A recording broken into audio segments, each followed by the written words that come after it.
शादी के ठीक बाद नेहा की सास की तबीयत बहुत खराब हो गई। बताइए क्या हुआ है आपको? बेटे की शादी थी तो थकान हो गई, मौसम बदल रहा है तो जुकाम और बुखार हो गया। ऊपर से बहू के घर का खाना पता नहीं कैसा था कि पेट भी खराब हो गया। खाना तो बहुत बढ़िया था डॉक्टर साहब, सारे रिश्तेदार तारीफ कर रहे थे। रोहित की माँ इतनी कमज़ोर है कि जरा से में बीमार पड़ जाती है। डॉक्टर साहब आप सारी जांच करके देखिए, मुझे ऐसी क्या बीमारी है कि मेरी तबीयत ठीक ही नहीं रहती। फिलहाल तो ज़्यादा कुछ नहीं है, पहले आपके जुकाम बुखार और पेट का इलाज कर लेते हैं, फिर बाकी के टेस्ट करवा लेंगे। अभी आप ये दवाइयाँ ले आइए। पिताजी मैं डॉक्टर साहब को छोड़कर और दवाइयाँ लेकर आता हूँ। माँ जी तो बीमार थी, इसलिए नेहा ने किचन संभाल लिया। माँ जी अब आपकी तबीयत कैसी है? पहले से ठीक है। आप बैठिए, मैं खाना लगाती हूँ। तेरे बाबूजी और रोहित ने खाना खा लिया? रोहित तो टिफिन लेकर ऑफिस गए हैं माँ, और बाबूजी ने खाना खा लिया है। आप शुरू कीजिए। यह क्या, खाने में इतना तेल इतने मसाले? अरे अभी अभी तो तबीयत ठीक हुई है मेरी, तुम क्या मुझे वापस बीमार करना चाहती हो? नहीं माँ जी, ऐसा नहीं है। क्या हुआ? देखो ये बहू ने कैसा खाना बनाया है, खाना तो बहुत ही स्वादिष्ट था। अरे मैं ये खाना खाऊंगी तो बीमार हो जाऊंगी ना। ओह हाँ, बहू को अभी पता नहीं ना तुम्हारे बारे में, रोहित समझा देगा उसे। देख बहू, अच्छे से समझ लेना कि इस घर में कैसा खाना बनता है। हाँ माँ जी, मैं समझ लूंगी, लेकिन अभी आप कुछ तो खा लो। ये खाना खा लूंगी तो कल का खाना खाने के लिए बचूंगी भी नहीं। सास की बातें सुनकर नेहा उदास हो गई। उसने रोहित के घर आती ही उससे माँ जी के खाने के बारे में पूछा। आज माँ जी ने मुझे खाने के लिए बहुत बुरा भला कहा। माँ को मसालेदार और तेल घी वाला खाना सूट नहीं करता, वो बीमार पड़ जाती हैं। ऐसी क्या बीमारी है माँ जी को? पता नहीं, आज तक कई डॉक्टरों को दिखाया, कितने टेस्ट करवाए, लेकिन कोई बीमारी पकड़ में ही नहीं आई। नेहा को कुछ समझ में तो नहीं आया, लेकिन उसने अपनी सास के हिसाब का खाना बनाना सीख लिया। माँ जी आज तो खाना ठीक है ना? खाना तो ठीक है, लेकिन ये मुआ रेडियो क्यों चल रहा है इतनी तेज आवाज में? वो माँ जी मैं अकेले काम करते करते बोर हो रही थी ना, तो टाइम पास करने के लिए चला दिया। तेरा इस टाइम पास के चक्कर में मेरा सर दर्द से फटने लगा है, तेज आवाज से मुझे माइग्रेन हो जाता है। सॉरी माँ जी, मुझे पता नहीं था। तुम्हें जब तक सब पता चलेगा तब तक मैं तो भगवान के पास ही पहुंच जाऊंगी। नहीं नहीं, ऐसा मत कहिए ना माँ जी। अब मैं कहीं भूख से ही ना मर जाऊं, खाना मेरे कमरे में रख दो। बेचारी नेहा, उस दिन उसे बहुत दुख हुआ। नेहा तुम रो क्यों रही हो? आज माँ जी ने मुझे बहुत बुरा भला कहा, मैं तो सिर्फ रेडियो सुन रही थी। ओहो, तुम माँ की बातों का बुरा मत मानो, उन्हें तेज आवाज से सर दर्द होने लगता है, दर्द की वजह से बोल दिया होगा कुछ। लेकिन मुझे तो ये सब पता ही नहीं था ना, इसलिए बाबूजी ने मुझे पहले ही फोन करके सब कुछ बता दिया, और मैं तुम्हारे लिए ये हेडफोन लाया हूँ। अब तुम अपने गाने भी सुन सकती हो और माँ को परेशानी भी नहीं होगी। ये सिर्फ एक बात का हाल है, लेकिन माँ को तो हर चीज से परेशानी है। अब क्या कर सकते हैं, माँ बीमार ही इतनी रहती है। लेकिन माँ को ऐसी कौन सी बीमारी है? तुम्हें बताया तो था, किसी भी डॉक्टर को माँ की बीमारी समझ में नहीं आ रही। अब तुम भी ये सब सोचना छोड़ दो, ये हेडफोन लो और अपने पसंद के गाने सुनो।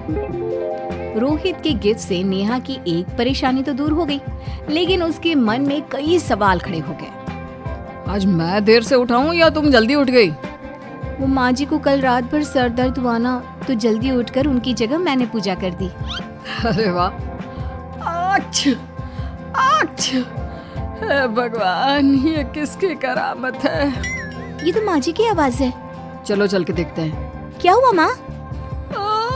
अच्छा, यह घर में गुलाब कौन लाया? मुझे नहीं पता, मैं तो अभी उठा हूँ। माँ जी आप कल रात भर सो नहीं पाई, तो मैंने जल्दी उठकर पूजा पाठ किया। घर में फूल नहीं थे ना, तो मैं बाजार से गुलाब के फूल ले आई। नेहा, माँ को गुलाब के फूल की एलर्जी है। अब मुझे ये कैसे पता होगा? अच्छा, तुझे कुछ पता नहीं तो तू वही काम क्यों करती है जिससे मेरी तबीयत खराब हो जाए? रोहित के बाबूजी, ये बहू मेरी जान लेना चाहती है। माँ जी, मुझे ऐसा करके क्या मिलेगा? वो तो तुझे ही पता, लेकिन कुछ तो है। रोहित की माँ बस करो, बेचारी बहू को कुछ पता ही नहीं है, बस इसलिए उससे गलती हो जाती है। जाओ तुम कमरे में। बहू, तुम रोहित की माँ का बुरा मत मानो, वो अपनी बीमारियों से इतनी परेशान है कि उल्टा सीधा बोल देती है। नहीं नहीं बाबूजी, मुझे बुरा नहीं लग रहा, मुझे चिंता हो रही है माँ जी की बीमारी की। ये बताइए कि माँ जी को ऐसी प्रॉब्लम्स कब से होने लगी? शादी के 6-7 महीने बाद से। बाबूजी, तब घर का माहौल कैसा था? अरे भरा पूरा परिवार था। मेरे बाबूजी, माँ, काका, काकी, मेरे दोनों बड़े भाई, दोनों भाभियाँ, दोनों के 2-2 बच्चे हैं, एक छोटा भाई और एक बहन, सब साथ रहते थे। इतना बड़ा परिवार? हाँ, मैं जब 10 साल का हुआ ना, तब पापा का ट्रांसफर यहाँ हुआ। उसके पहले तक तो हमारी जॉइंट फैमिली ही थी। और माँ जी किस चीज से बीमार पड़ जाती हैं? जब तेज गर्मी हो, ठंड हो या ज्यादा बरसात हो जाए। जब माँ ज्यादा थक जाए, जैसे दिवाली पर घर की सफाई या कोई फंक्शन हो, या ज्यादा मेहमानों के आने से घर का काम बढ़ जाए। तेज म्यूजिक, तेज लाइट या ऐसे कोई तेज स्मेल आ जाए। तो माँ जी की ये बीमारी ठीक हो सकती है। कैसे? सब पता चल जाएगा। आप कल माँ जी की टेस्ट रिपोर्ट लेने जाने वाले हो ना? हाँ। तो सुनिए क्या करना है। अगले दिन रोहित माँ जी की रिपोर्ट्स लेकर आता है। माँ, बाबूजी, नेहा। अरे क्या हो गया रोहित? माँ जी की रिपोर्ट आ गई है। कुछ सीरियस है क्या? जिसका डर था वही हुआ। अरे गोल गोल बातें मत कर, सीधी तरफ बता बेटा, क्या हुआ है मुझे? माँ, आपकी किडनी, लिवर सब फेल हो गया है, आपका दिल भी कमजोर हो गया है। डॉक्टर ने कहा है कि आपके पास सिर्फ 1 महीना बचा है। ये क्या बक रहा है? ऐसा हो ही नहीं सकता। मुझे लग ही नहीं रहा कि मैं इतनी बीमार हूँ। लेकिन माँ जी, रिपोर्ट झूठी तो नहीं हो सकती ना?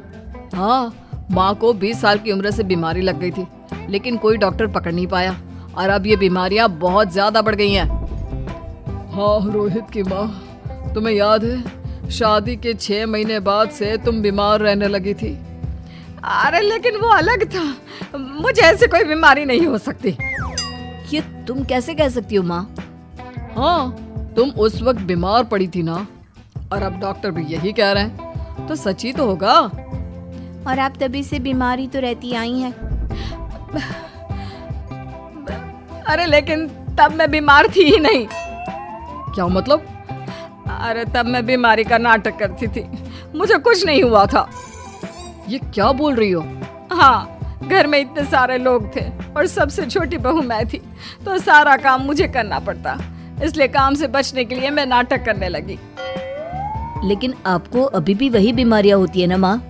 हाँ, अगर नाटक था तो ये प्रॉब्लम तुम्हें अभी क्यों होती है?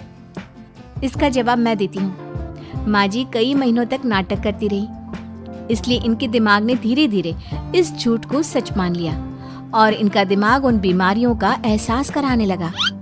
हैं? ऐसे भी होता है क्या?